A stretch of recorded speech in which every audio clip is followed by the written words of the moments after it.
네, 저는 이묵돌이라는 필명으로 글을 쓰고 있는 작가고요. 글을 열심히 쓰고 있습니다. 물론 당연히 책이 나온 거죠. 네, 이번에 제가 열심히 쓴 책이 출판이 돼가지고 그게 가장 기쁜 일이었던 것 같습니다. 작년 2월쯤에 제가 가장 추운 겨울에 좀 마감도 밀리고 이제 삶도 힘들고 그래가지고 그냥 가서 죽어버려야겠다는 생각으로 러시아에 갔었는데, 그때 이제 겪었던 일들을 글로 정리를 해가지고 연재를 하던 것이 이번에 책으로 나오게 되었어요. 제가 생각한 거는 러시아의 설원에 파묻혀가지고 그냥 거기서 이제 동사하는 거, 쪄 죽는 거랑 얼어 죽는 거 중에 생각을 해보면 얼어 죽는 게 좀 더 낫지 않을까라는 생각이 들더라고요. 그냥 한 몇 시간 있으면 얼어 죽겠지라고 생각을 했었던 것 같아요. 근데 막상 가보니까 또 그 상황이 닥치니까 생존 본능이 샘솟아서 죽지 못하고 돌아왔습니다. 뭔가 겸허해지는 것 같아요. 한때는 그냥 다 벗어버리고 그냥 다 끝장내버리고 싶다 이런 생각이 들 때도 있었지만, 또 그게 뭐 책으로 나오기도 하고 또 계속 또 살아가고 있는 스스로의 모습을 보면은 겸허한 마음으로 살아가야 되지 않나, 약간 이런 좀 진부한 결론이지만요. 이제 책이 사실 되게 이제 편집이나 디자인 같은 것들이 되게 독자 친화적으로 되어 있어가지고 그냥 순서대로 읽으시면, 저도 사실 책을 읽을 때 최대한 책에 이제 수록되어 있는 순서대로 저는 읽으려고 하는 편이거든요. 뭐 그런 것이 아무래도 뭔가 책을 편집하거나 약간 펴낸 쪽에 약간 의도를 가장 잘 반영을 한다고 생각을 해서, 그래서 여러 같은 경우에도 저도 뭔가 사진도 그렇고 뭔가 처음부터 끝까지 이렇게 원웨이로 이렇게 쭉 읽어보니까 되게 괜찮더라고요. 그 느낌이라는 게 좀 좋은 것 같아서 그냥 이제 처음부터 끝까지 그냥 그대로 읽으시면 될 것 같습니다. 처음에 간 곳이 블라디보스톡이라는 도시였는데, 제가 갔을 때가 또 2월이어가지고 되게 추운 때였거든요. 거기서 이제 바닷가를 갔었는데 바다가 꽝꽝 얼어 있는 걸 그때 처음 봐가지고, 그 위에서 러시아인들이 막 스케이트를 타고 막 애기들이 재롱을 불고 약간 이런 거가 되게 저한테는 좀 큰 문화 충격이었습니다. 좀 바다가 얼을 수 있다는 것도 그런데 그 위를 사람들이 아무렇지 않게 산책하고 있는 그런 모습이, 이곳이 러시아인가?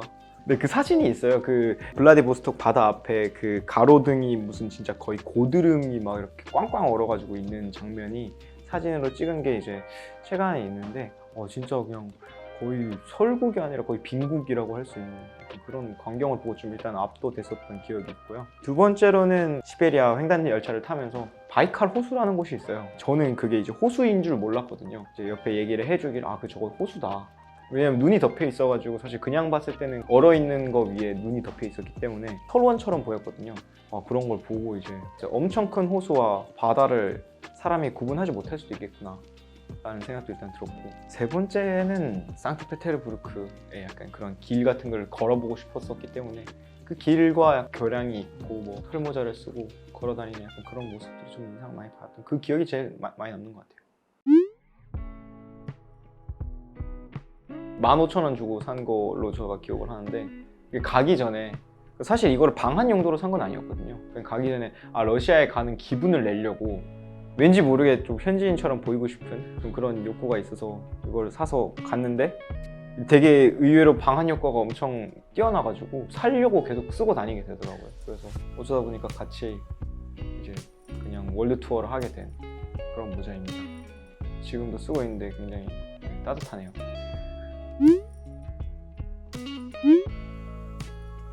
너무너무 좋은 콘텐츠들, 너무 좋은 책을 읽었다거나 너무 재미있는 영화를 봤다거나 약간 그렇게 하면은 또 이런 되게 좋은 콘텐츠 글을 한번 써보고 싶다라는 생각이 막 들고 막 동기든 영감이든 그런 게 생기기도 하죠. 삶의 이유 같은 것도 그런 것 같아요. 뭔가 세상이 어떤 부분에선 굉장히 또 냉혹하고 슬프고 고통스럽지만 또 어떤 부분에선 또 되게 아름답고 뭔가 멋진 부분도 많으니까요.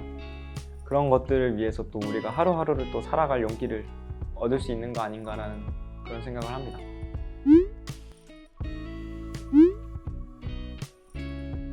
글이 죽었다 깨나도 안 써지는 경우, 근데 이게 진짜 있거든요. 있는데 쓸 수밖에 없어요. 어떤 운동선수가 한 말인지 모르겠어요. 아마 야구 선수였을 것 같은데, 어떤 분야에서 그걸로 프로가 돼서 그걸로 돈을 벌어 먹는다는 거는 그 일을 가장 하기 싫을 때도 그거를 해내야 된다는 걸 의미한다. 뭐 이런 뉘앙스의 이야기를 했었더라고요. 그래서 그냥 컨디션 좋을 때, 글을 너무 쓰고 싶을 때, 그럴 때만 글을 쓴다고 하면은 아마 그걸로 약간 좀 먹고 살기 힘들지 않을까. 전 또 안 그래도 책을 그렇게 많이 파는 작가가 아니기 때문에 쓰기 싫을 때도 열심히, 잘 안 나오더라도 어떻게 꾸역꾸역 써내는 것이 중요한 자질 중에 하나라고 생각을 해요. 안 써질 때는 그냥 이렇게 해가지고 밥 벌어먹고 살겠나 이런 생각을 합니다. 그렇게 생각하면 어떻게든 쓰게 되더라고요. 그러니까 심지어 뭐 결과물이 마음에 들지 않더라도 쓴다는 행위 자체가 중요하더라고요. 잘 안 되더라도 뭔가 항상성을 좀 스스로 만들어 나가는 그런 과정이 필요한 것 같아요. 진짜 안 쓰실 때가 있긴 하죠. 그럴 땐 그냥 잡니다. 그냥 에너지를 축적할 수라도 있으니까요.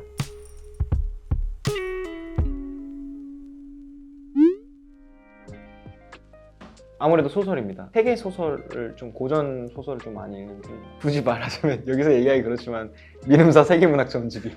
김영사 세계문학 전집이 있었으면 그걸 읽었겠죠. 카람바조프가의 형제들이라는 책입니다. 참치 김치찌개요. 뭐 웬만하면 또 좋아하지 않나요? 근데 저 이제 좋을 때가 있고 안 좋을 때가 있는 것 같아요. 최근에 집 주변에 그 발전기가 됐는지 엄청 시끄럽게 하는 고양이가 있어가지고 그땐 싫더라고요. 티파니에서의 아침을이라는 예전에 오드리 헵번이 출연했던 영화, 거짓말이 아니라 한 10번 본 것 같습니다. 남주인공 배우가 연기를 꽤 잘해요. 하필이면 또 삼류 작가로 나와가지고 왠지 나도 오드리 헵번 같은. 여기까지 하겠습니다. 다이어트를 어떻게 하는 거냐고요?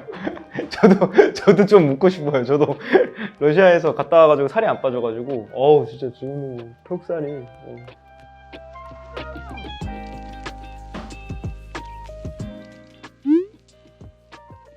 별로 오랫동안 생각하지 않고 하는 것들이 아닐까요?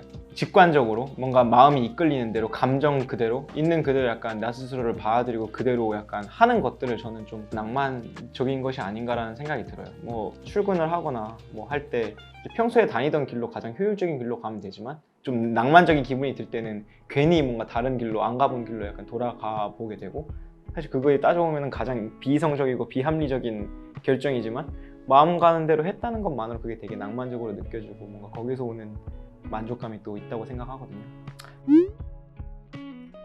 굳이 말하자면 안 좋아하는 편인 것 같아요.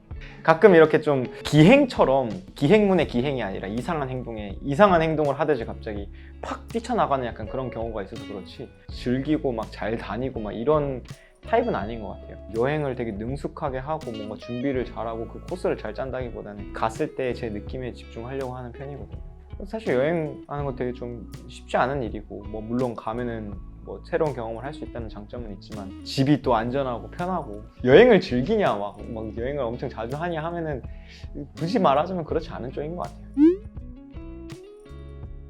몽골이랑 아프리카 종단 같은 것도 해보고 싶고, 개인적으로 좀 그런 스스로 길을 이렇게 헤쳐나가는 약간 그런 여정을 좋아하는 것 같아요. 그래서 시베리아 횡단 열차를 탄 것도 그렇고, 개인적으로 또 위시리스트가 있다면 미국 횡단을 하는 거거든요. 1960년대에 히피 세대에 그때 나온 소설 중에 잭 케루악의 길 위에서라는 소설이 있어요. 그 소설이 사실 그 자동차를 타고 뉴욕에서 샌프란시스코로 이렇게 미국을 횡단하고 뭐 종단도 하고 막 이런 내용이거든요. 대륙을 뭐 자동차로 횡단하는 그런 경험을 한번 해보고 싶다는 그런 생각은 있습니다.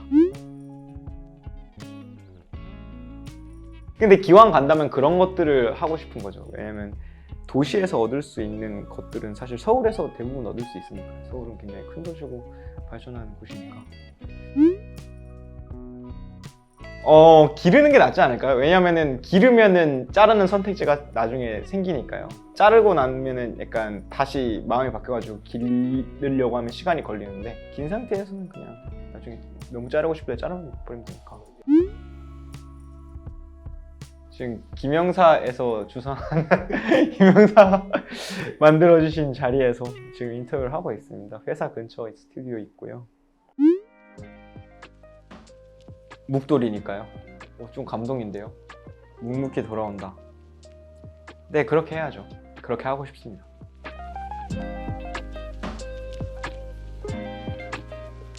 독자들한테는 항상 좀 미안하고 고마운 마음이 항상 혼자 하는 것 같아요. 글을 더 오래 쓰고 싶어서 글을 더 열심히 쓰고 있는 단계라고 생각해요. 계속해서 또 작가로서 책을 내는 사람으로서 계속해서 또 좋은 글을 써야만 다음 책을 내고 글을 쓸 수 있는, 글을 써서 이렇게 낼 수 있는 그런 기회를 얻을 수 있는 아직 그 정도 레벨의 입장이기 때문에 계속해서 분발해가지고 또 오랫동안 또 글 써서 독자들이랑 또 오랫동안 교감할 수 있는 그런 작가가 되고 싶습니다. 그래서 계속 지켜봐 줬으면 좋겠고, 사실 그런 자신감은 항상 있어요. 뭐 다른 건 몰라도 책을 펴서 10페이지만 읽으면 나머지는 자동으로 다 읽힐 수 있다는 약간 그런 자신감은 있기 때문에 그냥 딱 10페이지만 읽어주면 좋을 것 같아요. 나머지는 뭐 자신 있습니다. 끝나고 다시 글 쓰러 가겠습니다.